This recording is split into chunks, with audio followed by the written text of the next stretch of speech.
Hey folks, welcome to Module 2. In this module, our expert will be showing you how to design your landing page. So get ready to take some notes and let's jump right in. Alright, so here we are. We're going to create our actual landing page.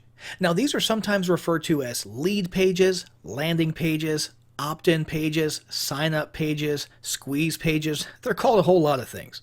We're going to be using Instapage for this process, but the principles apply to any landing page software and the process will be more or less the same regardless of which one you choose. So we'll start by choosing a template. Your best bet is to keep things pretty minimalist as possible to encourage opt-ins.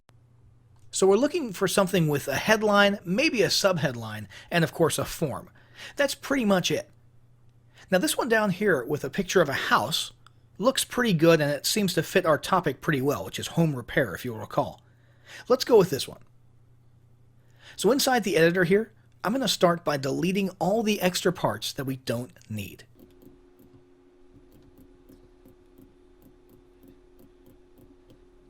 Now let's get to work changing the copy. Let's say, finally master the art of DIY home improvement and repair. That sounds good to me.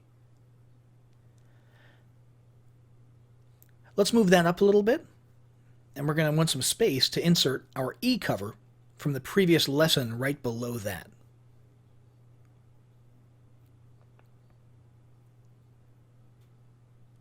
Once that e-cover is in there, we'll change the button text.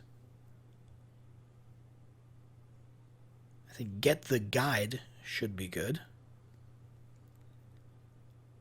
And voila, that's pretty much it.